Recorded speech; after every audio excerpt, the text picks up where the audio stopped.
Hello, everybody, and welcome back to the Fantasy Football Scout YouTube channel. In this video, we're finally on to team reveals, and we're going to be revealing Chris's game week. No, it's match day one, isn't it, with the Club World Cup Fantasy? Match day one fantasy team. So let's start with the game as a whole, Chris. How are you finding using the app? How are you finding the Club World Cup?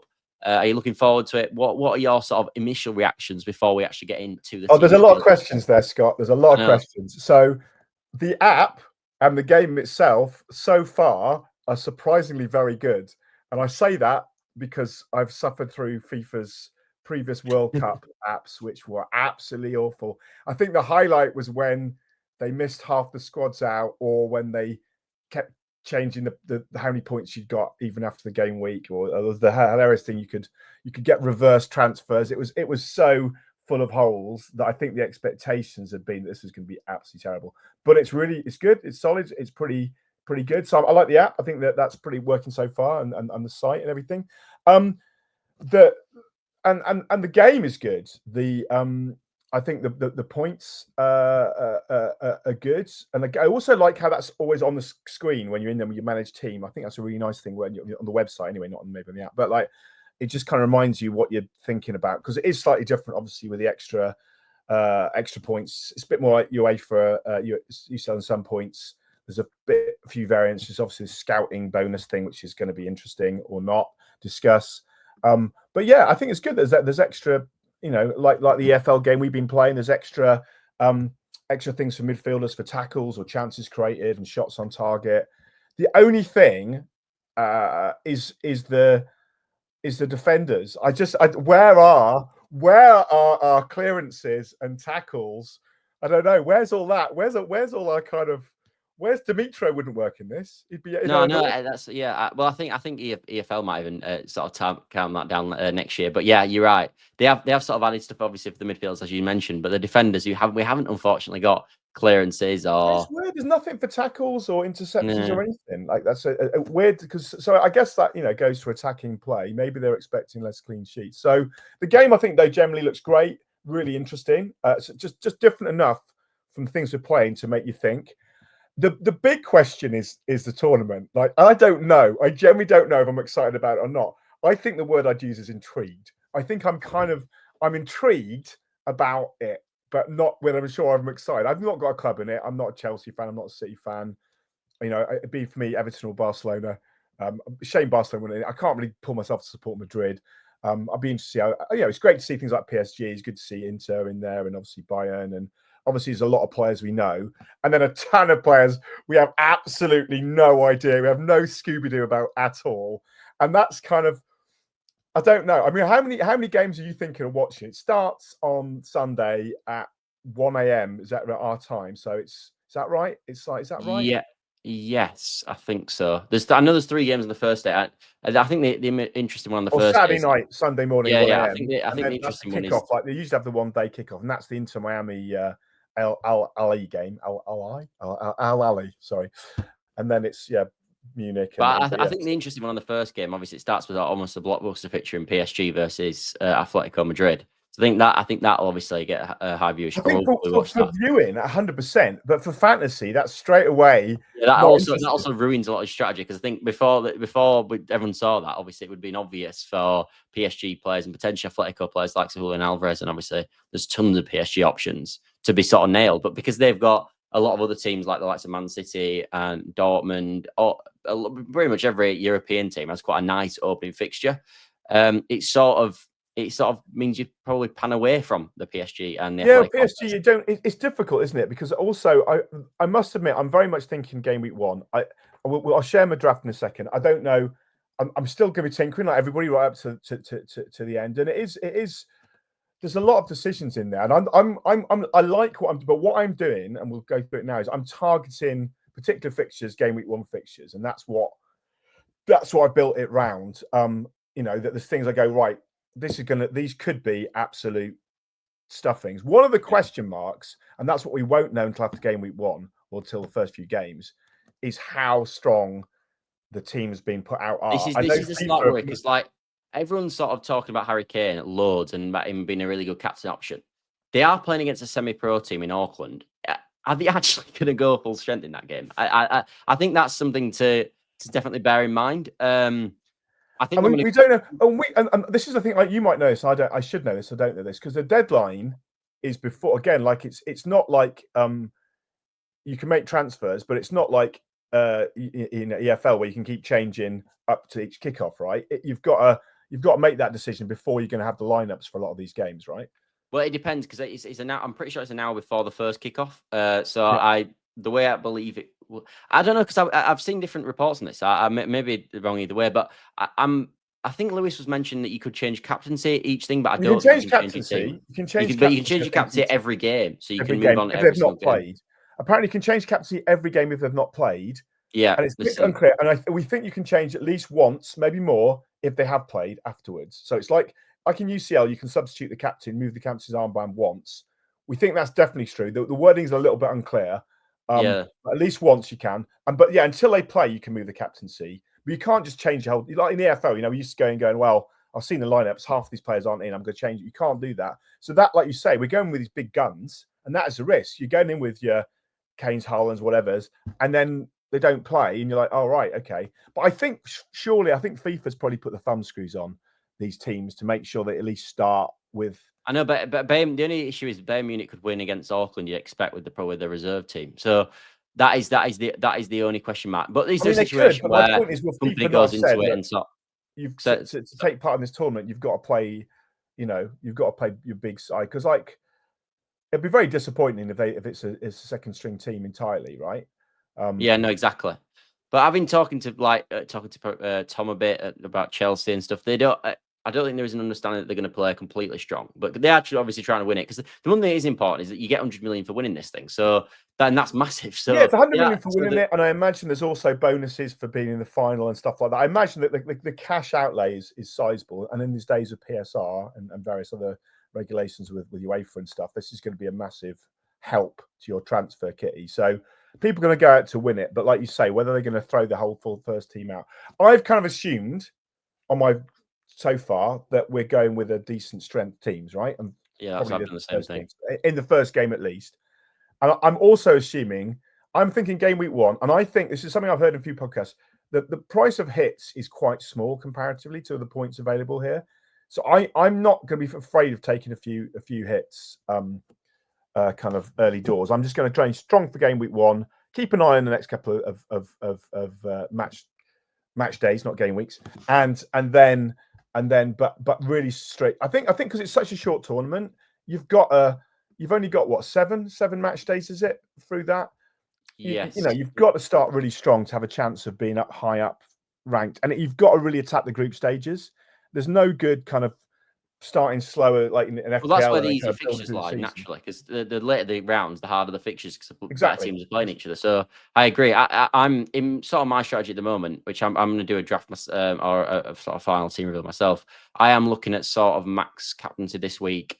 Probably looking at doing 12th man next week, next match day, and then a wild card in the third match day.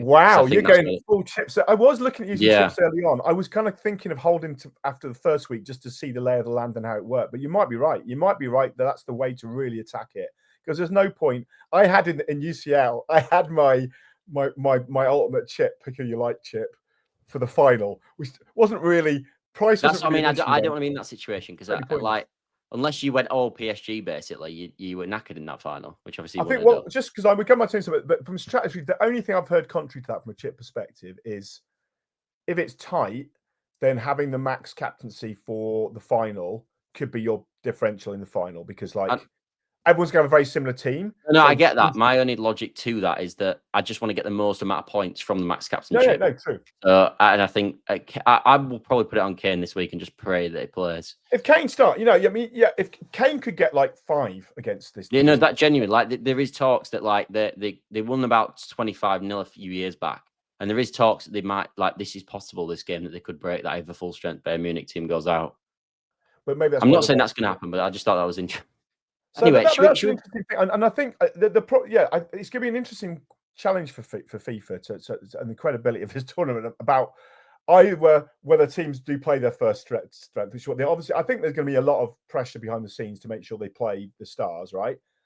for the paying customers and for the TV and everything, but also if they do end up with like 10-0 in a lot of these games. That is the comparison. Do you yes, people want to see the stars, but people also want to see competitive matches. Want to see a competitive game, yeah. So we segue in. So again, I'll go through my team in a second, but the fixtures that I'm targeting, and which is where this is coming from, is Bayern Munich, Auckland. That seems to be the absolute. You've got to have 3 Bayern. I can't see why you wouldn't. I'm also got a little bit of Chelsea because I think they'll do well there against that. I've actually changed one Chelsea out in my recent draft. Going strong on City as well. Again, team I know do well. Got some Madrid in there. I've got some Inter in there as well, and a bit of Juventus and a bit of. I've basically gone European teams. It is actually looking at it almost entirely. I've got one that isn't, or three that isn't, in fact, because they're filling out the space. But I've gone with European teams I know that I think are going to have a walk over in the first game. So how do you want to do this? Do you want to do this by position? Or yeah, let's start with the goalkeeper. So first of all, goalkeeper's probably my last decision, my weakest thing. So I'm not very excited about that. So I will go. Well, we can start negative and build our way up. Then. Start negative. So I've got Sanchez as my starting keeper. Sanchez first keeper. Chelsea, and that's largely because I've used my players elsewhere. And Chelsea, Sanchez for keeper, 5.3. I think Chelsea. I think they get a clean sheet then. Los Angeles Football Club. Not terrible, but and obviously they're going to be keen to US turf. But I think Chelsea get a clean sheet there.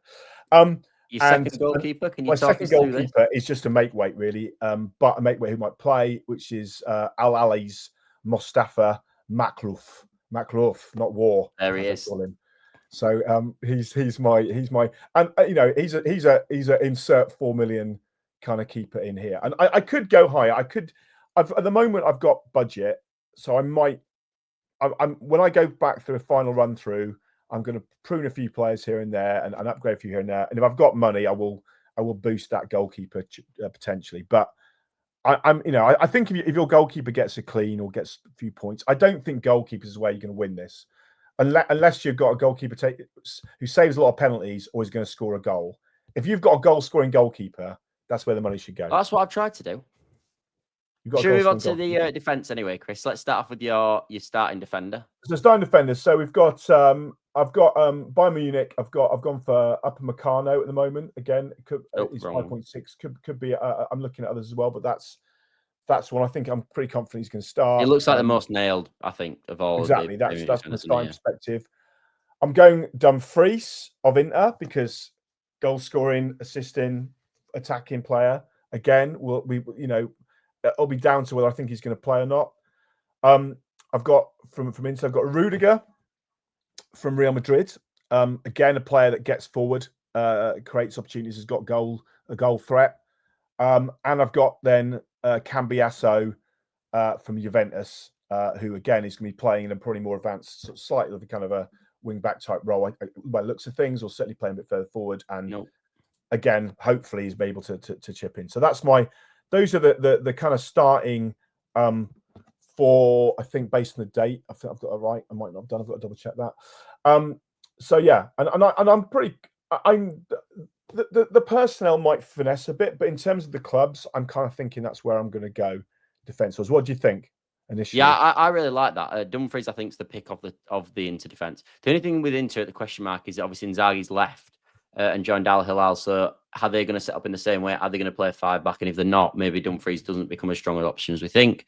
Yeah. Rudiger, I believe he's coming back from injury, but I think he is fit. So that seems to make sense to get in the Real Madrid defense. I think if you could stretch to a Trent, I know Trent's more expensive. What exactly is Trent? That might be. I think that'll be 6.4. So it's only 0.4. Maybe that's the play. No, I've got that might be the way forward, and they can be clean to. They've spent 10 million on Trent. Yeah, that's what I mean. So he's going to play. Surely, if he doesn't play, that'll be outrageous. That'll be ridiculous. The other defenders, sorry, I forgot to mention who, because I've been changing these around this morning. So I might actually Cambiasso, because he's playing the 19th. It would actually be Gvardiol, who I have as my fifth. So I've got quite a big defense, really, arguably too big. But Gvardiol from City, big at the back. But just again, I think they're all defenders that could get forward and have and have some. I think Cambiasso is a really interesting chat. I was looking at his sort of data, and when I was talking about in the group videos, talking about sort of who's the best options. I think Cambiasso, because Juventus have picked up something like 17 clean sheets this year. I think Cambiasso, therefore, and he's got, I think he's got nearly 10 goal contributions this season as well. Yeah. So he looks like a really, really strong option. I know he's linked with like a lot of big clubs. I think City were interested at one point. And Gvardiol again. I've not read enough yet. You know, how much content is already out on this. Obviously, Scout as match reports on as reports on every team, as well. It's now doing player position stuff. We haven't got all our points ones out yet, so I've got to say it. But and obviously, fantasy football community, got to give a shout out to that. Lewis gone mental with it. Of course, he has. He's got like so much content about this. It's great. He's got a pretty. And obviously your videos, Scott. I'm not. And your videos, and also Ed's podcast. There's a lot of content around this game. I think it's probably more people. There might be more people commentating on it than playing it at this rate. So that's my defense. So at the moment, it's very big at the back. These are all big. These are all big fixtures in the first. Like even look at Real Madrid. I know Al Hilal are probably I think they're probably the second best team in the group. I don't think Salzburg were that strong. They haven't had a good season. But again, so maybe they haven't got the best fixture. But still, you expect they're massive favourites in that game. Confident. Yeah, I feel kind of confident they'll kind of, you know, walk through it. I think my midfield, where I've not got enough Madrid, is probably further up because that's kind of where I'm in Madrid at the moment. So looking at the midfield, I've got continuing with the theme of Bayern Munich. I've got Elise, who I think is probably going to be in a lot of teams. He's expensive, but you know he's been in cracking form. 37.2% owned currently. So yeah, so he's not going to get me differential points, I don't think. But he is. I think he's an essential for game week 1. See, I think the logic is, in my head, is that you sort of you hold 3 Bayern Munich players for the first 2 games, and then you have a wildcard / free hit in the final game, because obviously after in the round of 16, then you almost get a free wildcard given you get to completely replace your whole team. I'm not thinking Bayern's actually going to win this. I think there are better teams in it that could win this. I think I think we could also be surprised by some of the South American teams who are like, I remember going to the Club World Cup years ago and watching like some of the Mexican teams, something that kind of they battered. I think it was United even.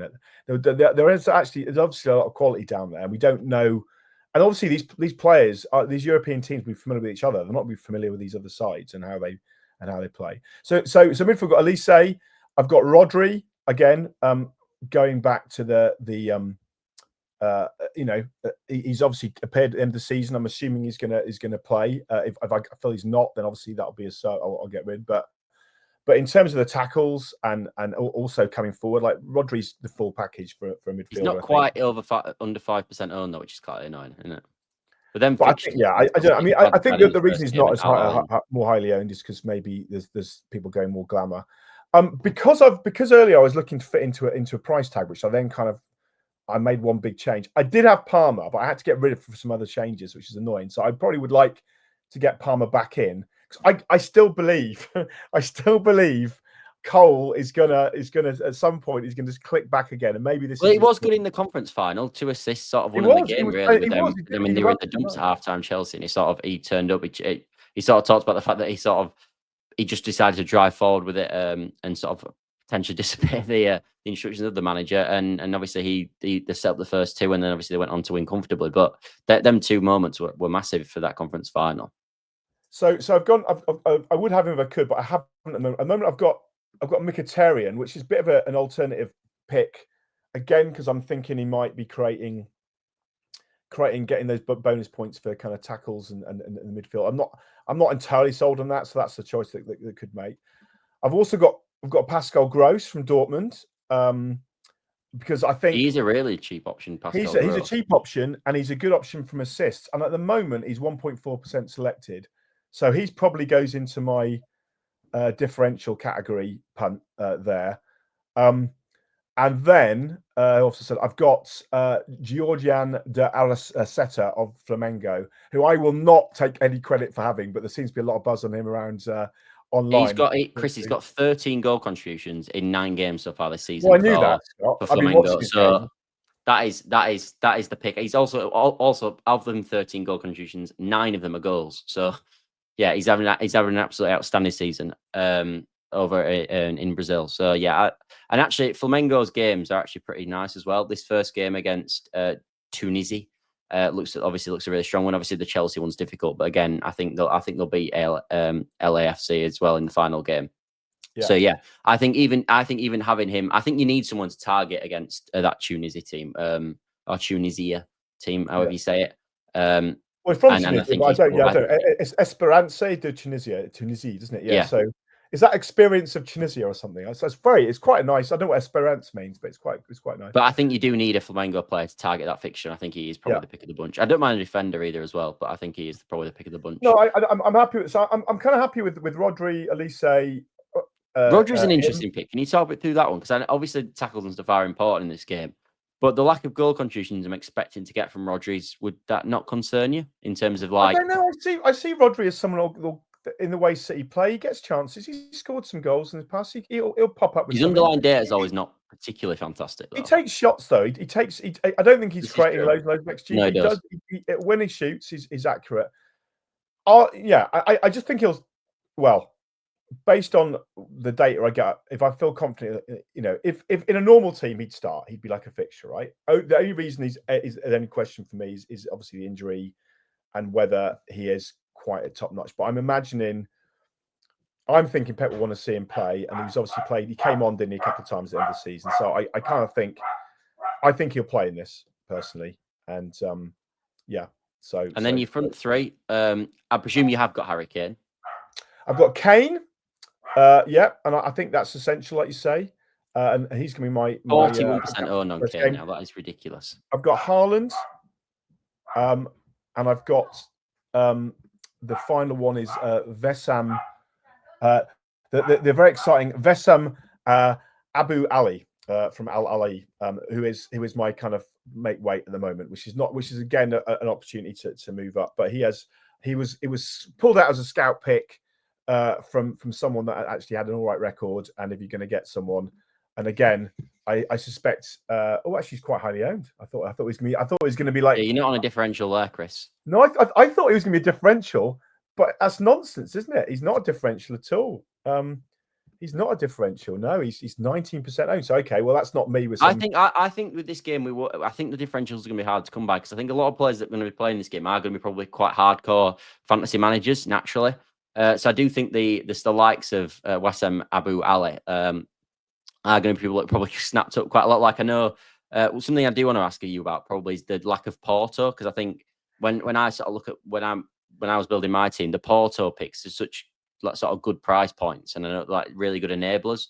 Like so who have you gone with? The thing is, I'm not sure about. Like I'm generally not sure about Palmeiras and how good they're going to be and what sort of game that's going to be. Because I can imagine that could be quite a they're probably quite a good team. Well, they are quite. That could be quite a testy tight game. You see, that's the what top of the league, I believe, in Brazil. So I think and it'll be the Portuguese. They'll be able to swear at each other in Portuguese. So I think that kind of I think these Brazilian teams will be a lot tougher to beat than maybe some European managers are thinking. I just think they are, technically pretty decent, but also can get quite brutal South American football. So I think they're going to be quite hard to beat. So that's probably the reason of not having Porto, but it's a good shout. There is the problem is you think you're going to come into it, it's going to be easy. And then you start, like most fantasy games, you start picking, you go, oh, I really like so-and-so. And then, oh, actually, but like you say, the only good thing is that PSG and kind of Atletico have kind of ruled themselves out by playing against each other. I haven't got Messi either, which feels like I probably should do. You've also got 1.4 million in the budget still remain. Is there any reason for that? Is it that you sort of looking? What happened was I was trying to fit Parma in, and I couldn't. So I ended up moving from Parma to Araschetti, I think it was, So at the moment, So I've got 1.4 million left. I doubt I'll have that by the final draft, but I'd say like 90% of this is pretty locked. But there'll be I might look again at Mkhitaryan. I say Dumfries if I'm not confident of the formation of the play. I might look at that. There might. Would you consider the Rudiger versus Trent sort of toss up? Yeah, no. I mean, Rudiger to Trent would be an easy. Rudiger to Trent would be an easy change, and I'm as an Everton fan, I'm maybe not as big a Trent fan as everyone else is. He's still got 10 goal contributions this season, though, Chris. Yeah. But obviously he's not played yet for Real Madrid either. So I'm not saying he can't. I'm not saying that world class football. My opinion just is that he's just surely going to start because, as I said, they paid 10 million quid. For him to play. He's got to start. And they also don't have a right back, I don't believe either. So. I don't know. When I watch Madrid, I always seem to see Rudiger just popping up in the corner and knocking one in or something. I don't know. Maybe I'm wrong. there are other options, but yeah, I could easily go to Trent, and that would still leave me still leave me a money to spend around. So I imagine I'll find a way to upgrade that million. Maybe it's Mkhitaryan. Who do you think? Which you say I'm missing Porto. Who else do you think I'm missing? Mainly, are you going into Miami? No, I don't. I actually think Inter Miami are going to stink it out. To be honest, I don't really like Messi as an option. I think he's sort of overpriced at 10.5. I think he was more like 8 or 9. That'd be better. Yeah. To be honest, I think you've covered a lot of areas. I quite liked at one point double Inter Milan defense, but I've sort of been put off by that with the sacking of Inzaghi. Of course, not the sacking. He's obviously moved on, but yeah. So no, the only thing that I think potentially is that a lot of people are looking at sort of big attacks that I've looked at, like the likes of no Mbappe or Vinicius. Like Mbappe's got like 48 goal contributions this season. Yeah, and I did obviously start looking at trying to bring everybody in, but you very quickly go that. I mean, I could decide that I'm over-indexed on City and that I'm not so bothered about Haaland, and I could do the Haaland to Vinicius. I do really like Haaland, and the other thing as well that I mentioned is you in terms of chip strategy, you're not looking at playing a chip in match as it stands. I'm not looking at playing a chip. I know that we've got limited weeks to do it, and I agree with you that I'm thinking I'm probably going to hold that max captain because you can change your captain a number of times. I think I'm probably going to hold the max captain to the last game when you can't change your captain number of times, right? Or the semis or something, whatever. But so I'm probably going to do that. I don't think it's necessarily the only strategy the smartest, so I'm probably going to do that. So I'll then look at. I think I want to see how game week, match day 1, not game week, match day goes, and then look at where I deploy them. But you're saying you're getting them all into the my strategy. Right? I think if I'm looking at sort of without giving too much away, I think I will max captain this week. I think I'll probably 12-man match day 2. That'll probably be Dembele, to be honest, because obviously we won't have any PSG this round, so Dembele in that one seems obvious. And then the third one, I'll probably wildcard and use it as almost a free hit, and then obviously build a new team when we move on to the round of 16. The other thing I wanted to mention is that the lack of Dortmund as well, because Dortmund's group. If you look here, they've got Fluminense first game, and they've got Sundowns, and they've got Ulsan. For me, Fluminense is probably the hardest one, of course, but then Sundowns and Ulsan, I'm expecting obviously Dortmund to win comfortably. Yeah. The lack of maybe a Dortmund defender, I personally would look at. I quite like Grassi up front as well, but I do think there's loads of options up front, to be honest. I think Adeyemi or Julian Brandt. I agree. Grassi's an option. Adeyemi. I wanted something in there, and at the moment I've gone Gross. It's a bit of a differential pick, as I said. That was me looking. Well, I'd be almost worried with your team. I feel like you're trying to cover loads of areas, and are you doing the thing like I did at the start of the FPL season, where Jota covers Salah? Do you know what I mean? Yeah. But I'm not. Look, obviously, I think Gross is a good pick in his own right, but I think that I quite like Julian Brandt. I believe at 6.5, he's probably. I think that's probably worth it. Yeah. No, well, I can say I'm going to have a look at it. Obviously, I'm going to be reading it. There's a lot more content coming up on Scout. There's a lot more on Fantasy Football Community. There's a lot on the podcast. There's a lot to consume. And to be honest, like the more I consume, it is interesting how fantasy can do this. Like, I wasn't that bothered about the World Cup conceptually beforehand, to be brutally honest. The more I've kind of looked into it and started thinking about the matchups, I have got more excited about it, I must admit. So that the fantasy game is doing its job, and it's making me more excited about the tournament and watching it as much as I can of it.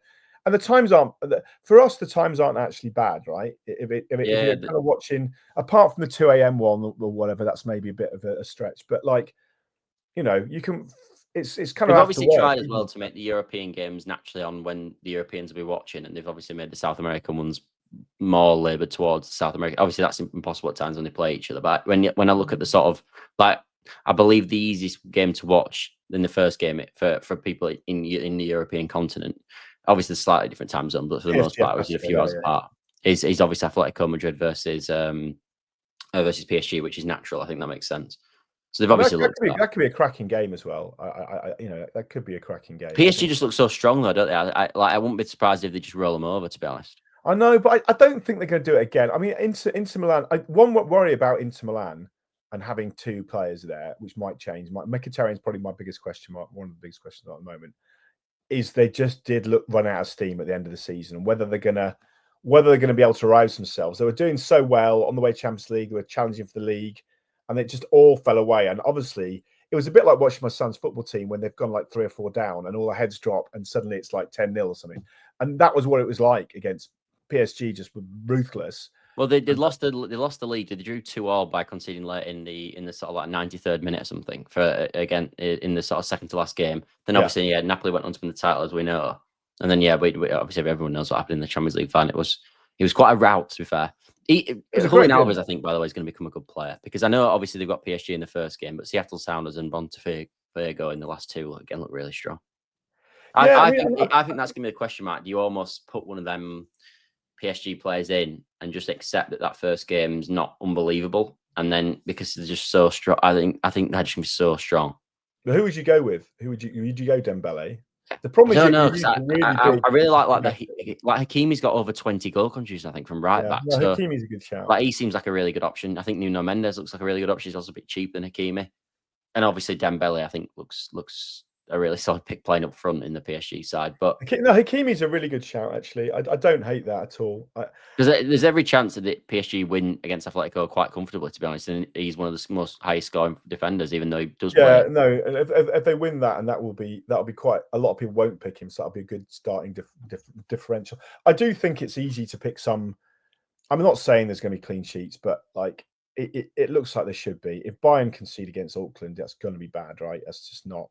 Like, if you're going to double up, if you didn't want your Kanes and that's obvious. You've got to be backing them. Do you think there's a potential that you could go with like 4 Bayern Munich assets? Obviously, you could 12th man of Bayern Munich, another Bayern Munich asset. Yeah, the Bayern. That's an interesting thing. That the 12th man was the one chip I was considering for this first week. If there was someone I just couldn't get to, I just think it's such a good chip. It's such a good chip that I want to be confident. A, that player is going to play, and B, that the team's taking it seriously. Like, I just want to see. It's just such an unknown. There's so many unknowns about how many teams are going to be up for this, what they're going to put out, and on the oppositions, is that differential be as big as we think it is? It's just, I wouldn't say it's a bad strategy to go 12-man first game and just go like, boom, we're going to get. Yeah, I'm so confident that some of these games are going to be huge, but I think there'll be a few other. There's going to be other mismatches and other games as well, right? So I think, I don't think you necessarily have to, but I don't think it's a terrible strategy. And then, of course, your captain will be Kane, presumably. Who are your vice captain, do you think, will be on to start with? Elise? Haaland?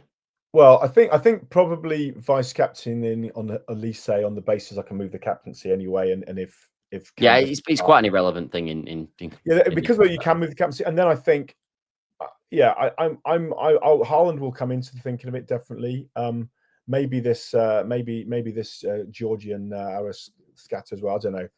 At the moment, it's kind of Kane, Haaland, and Elise, my main 3 players. I'm thinking that could get crazy points. Yeah, I looking at it, I suddenly go, have I got enough big point scorers? That's an interesting way. I'm looking at it going, I can think I'm getting a clean sheet here, and I think these guys might chip in, and that might be a differential. Like you said, I'm trying to cover all the bases, and I'm not going, who are the absolute big hitters I've got to slim in? Yeah, like you're almost not going, these are the best premiums. Let me pick 3 of the best premiums. Right, you sort of trying to do a scattergun of covering everywhere. Yeah, and that's probably especially for a short tournament, that's probably not the best strategy. What do you think about the Saudi teams? I mean, what do you think? You've got Al Hilal and Al Ahly, and like we've seen them that their league's growing, and they've obviously got some great international talent in there, but they're not really tested. I mean, they have there's a Champions League, Asia Champions League thing, isn't there? Which I think they've done quite well in those teams. But they've not been tested against the kind of top European teams or the top South American teams. Do you think they're going to get found out a bit here, or do you think this is going to be a? I would think so. Although, to be fair, when you look at the lineup, some of these teams, they don't look awful. Some of the Saudi teams. I'm probably actually expecting more though from the South American teams. I think that is where the whole thing that I'm really interested in this game.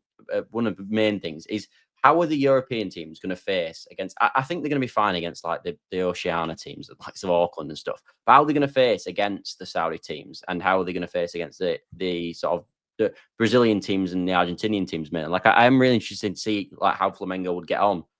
Who they got in the first in the first 3. They were like Flamengo versus Chelsea, for example, in that second match day.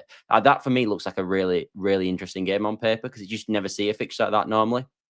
obviously, unless it's in the Club World Cup. So yeah, I think that's something I'm interested in. I think naturally, I'm sort of the opinion that the European teams will dominate. But yeah, I think the Saudi teams and the sort of South American teams are going to be really, really interesting to see how they get on. I mean, what do you think? Like, there is some decent picks from Al Hilal. I think like Renard Lodi at 4.5 million. I believe he's got like sort of 10 goal contributions. He obviously played at Forest, been at Atletico at times as well. I think he was on loan at Forest actually from Atletico. So there is picks there, but you could an interesting thing about this is the percentage of selections is not small for a lot of these, certainly the bigger players.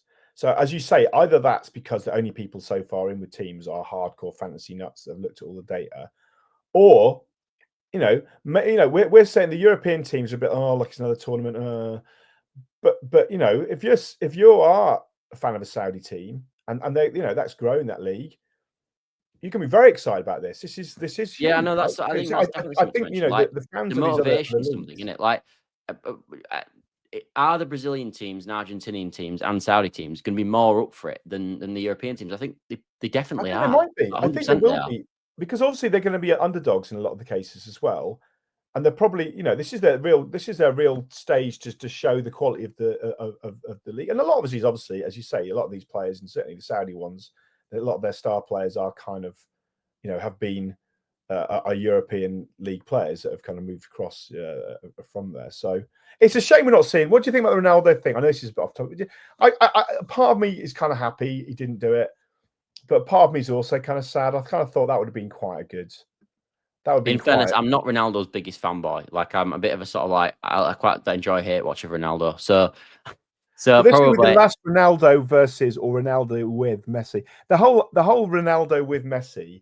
Like from a TV box office, no, that would have been. You would have tuned in to watch that, right? People are watching that, aren't they? Like, yeah, let's be honest. Like, I just for the sake of them two, like to see them obviously in a peak together would have been brilliant. But just to see them at all in the same team would have been, because they are probably the two best players of all time, I think.